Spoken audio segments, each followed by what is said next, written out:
Brett, thank you very much. Let me introduce the fighters and the trainers. And you, of course, see on January 20th. And let me start to my immediate left, to your right. He's the trainer of Errol Spence Jr. Derek James was also a fighter himself. Nasty super middleweight at one time. Years ago. Quickly has established himself as one of the best young trainers in boxing. Personal opinion, should be trainer of the year for what he's done this year. Trains WBC champion Jermell Charlo, turned him into a knockout machine. He's trained Errol Spence since he was a teenager. He's from Dallas, Derek James. And his fighter, he's the champion. He's the IBF welterweight champion of the world.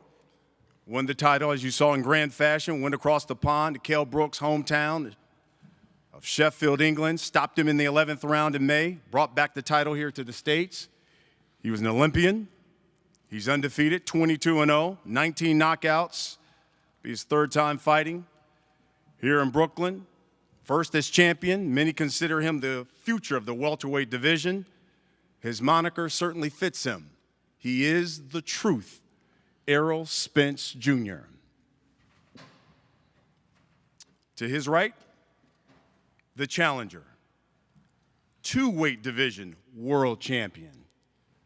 Won world titles at 140 pounds and at 147 pounds in February of this year. In fact, as you heard Steven say, he gave up the title just so he could take this fight. He's fought some of the biggest names in boxing: Amir Khan, Tim Bradley, Lucas Matisse, Danny Garcia. This will be his third time fighting here in Brooklyn. He is 35-3-1. He's got 17 knockouts. His moniker, Havoc, Lamont Peterson. And his trainer. When you talk about elite trainers, world-class trainers, you have to mention Barry Hunter. He also trains Lamont's brother, Anthony Peterson. He owns the famous Headbangers Gym in Washington, D.C. So many champions train at Headbangers. It is known across the world. He is Mr. Barry Hunter. Guys, let's have a conversation. And Lamont, let me start with you. Because in my intro, I talked about some of the biggest names in boxing that you've already faced. Now you're taking on a young lion, many consider the next great welterweight. What does this fight mean to you at this stage of your career? Well, for me, I try not to make too much out of it. You know, it's a world title fight, and I'm thankful for that. I just try to take a fight at a time. I've been fighting, 13 years as a professional now, so to me, all fights are the same. I'm just happy to be getting the opportunity to fight for another world title, and I'm just going there and try to take care of business. Not too many guys are lining up, though, to fight Errol Spence. Of course. A number of big names who said no. But you gave up your title for this fight. Why? Because I feel like it's, as a top fighter, top 10 fighter, you're obligated to take what comes on the table. And regardless of, who it is, like Errol's cool. Derek is cool. Like, we can box in a boxing ring. We don't have to be, I don't have to be mad at him, or he don't have to be mad at me, or we have to feel some type of way. It's boxing. It's a sport. And we're competitors, and we're going to go in there and compete. Like, if it's left to me, we'll be friends before, and we'll be friends after. But when we're in the ring, we're going to take care of business like we always do. Errol, you're coming off a dramatic victory to win the title. Will we see that sharp Errol Spence that we've seen here in the past? One who's certainly not content just being a champion? Or will we see a guy who may be looking down the road because everyone's talking about Errol Spence and Keith Thurman? You're going to see the same Errol Spence. I can't look down the road because I know how dangerous Lamont Peterson is. He's somebody I've been watching since the amateurs. He's somebody I used to study when I was an amateur. I've been in training camps with him. I know what Lamont can do. I've seen him fight. So, I mean, I seen too many fighters look down the road, and then the guy that right in front of them end up beating them, and then they can't get those big fights because they lost. So I'm gonna focus on what's in front of me, and that's Lamont Peterson. That's a big task at hand. So I have to be 100% focused and hungry and dedicated for this training camp and for this fight. You will see a hungry Errol Spence Jr. I just think stylistically, this fight is really interesting. Only for the simple fact you got two of the best body punchers in boxing going at it in this fight. In your mind, Errol, how do you see January 20th playing out in the ring? You know, I think it'll probably start as a boxing match, but I think at the end it's gonna end up as a dog fight, man. I mean, we both got big hearts, man. Like, I never known Lamont to duck any competition. I never known or seen anything on social media saying, oh, Lamont turned down this fight, Lamont did this and did that. Like you said, it's not a lot of fighters that wanted to fight me. You know, those big names in the welterweight division, they all, got their call to see, did they want that fight. And a lot of them shied away from it. Most of them did. And Lamont stood up and said, yeah, I'll fight him. He vacated his belt for it.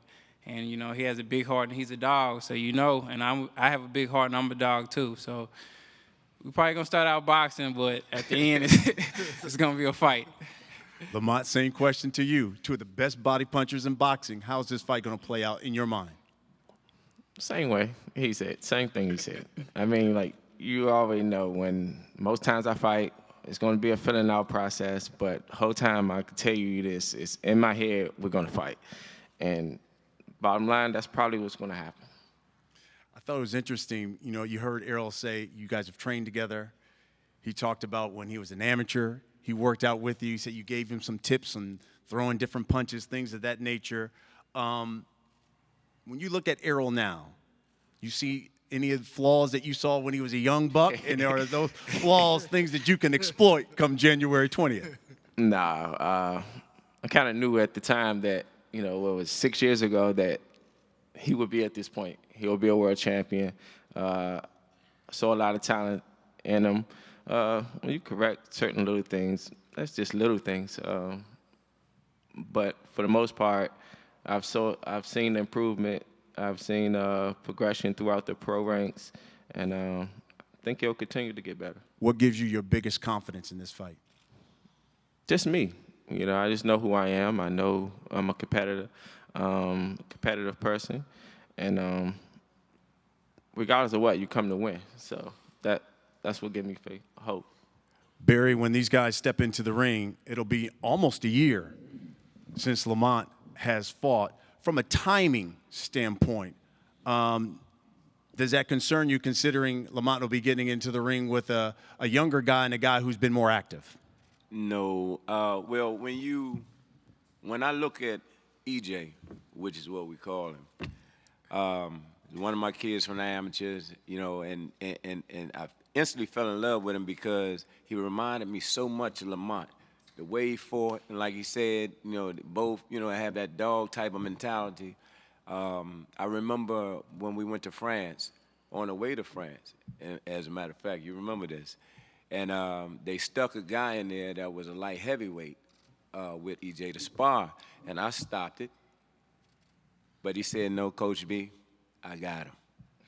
I said, oh, look, this is a big guy, man. He said, no, I got him. And he went in there commenced to opening up that can, and he did get him.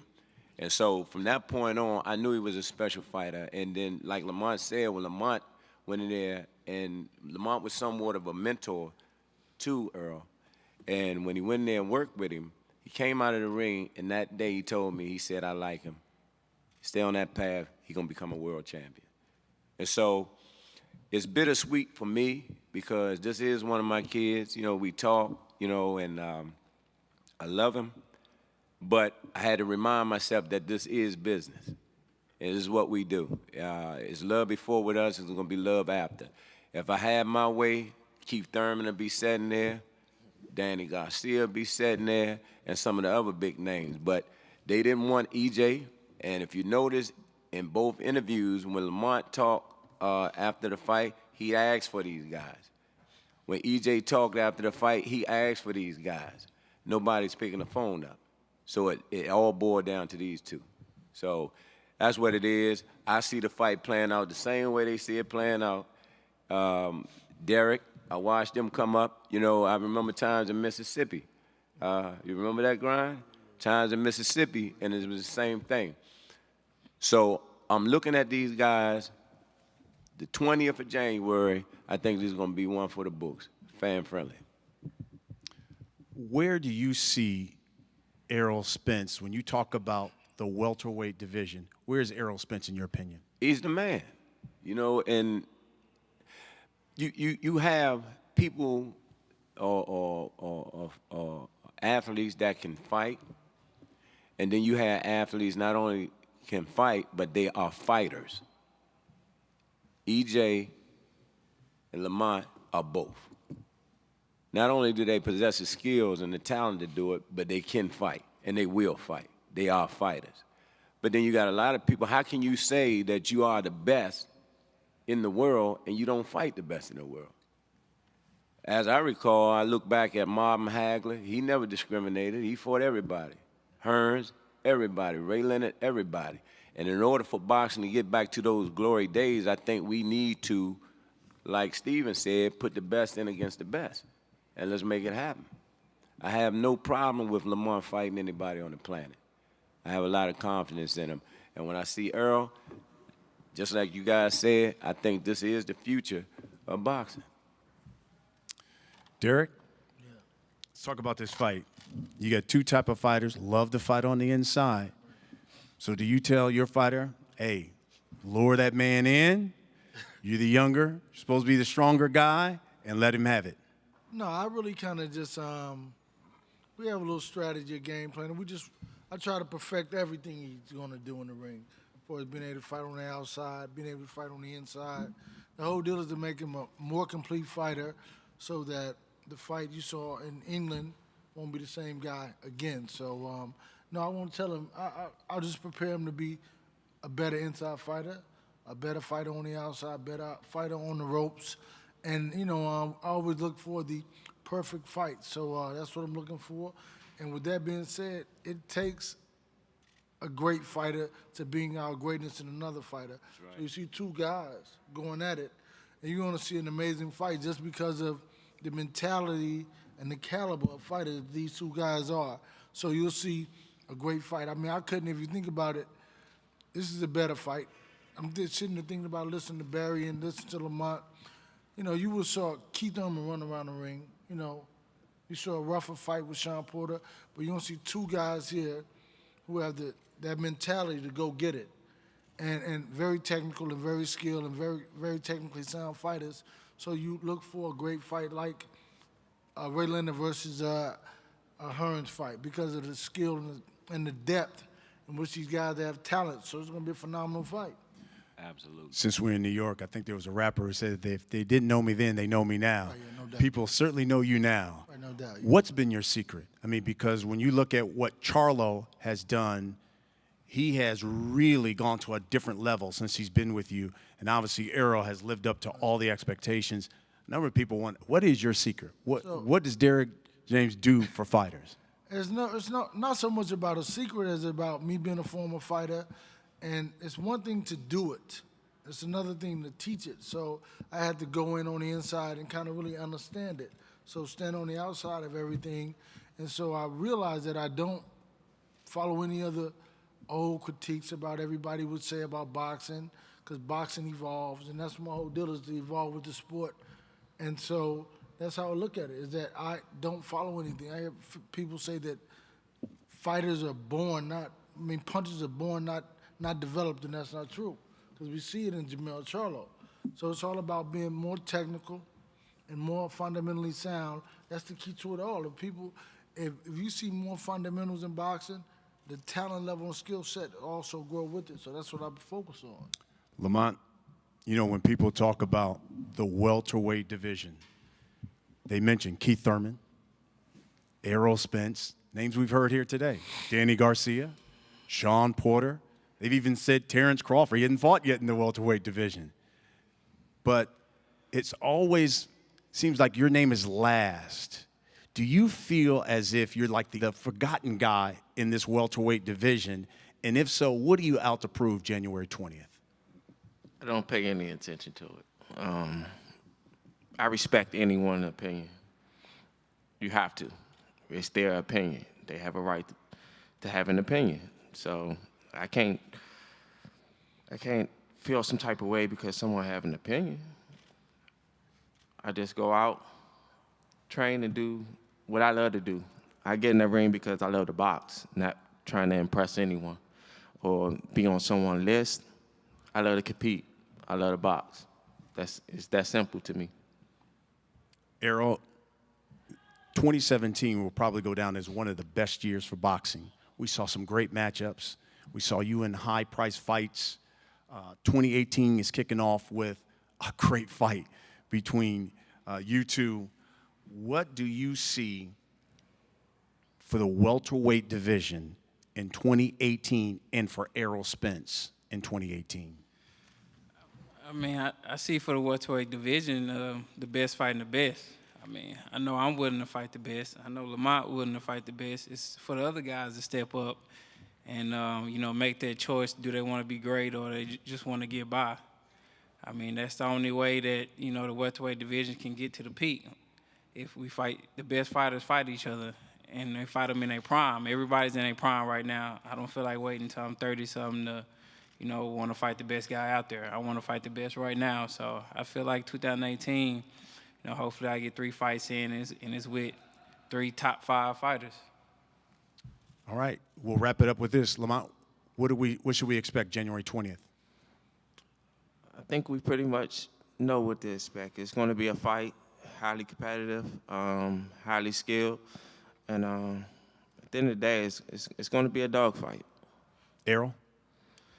I mean, you know how me and Lamont, if you seen Lamont fight, you know how Lamont fight, you see me fight, you know how I fight. We never been in boring fights.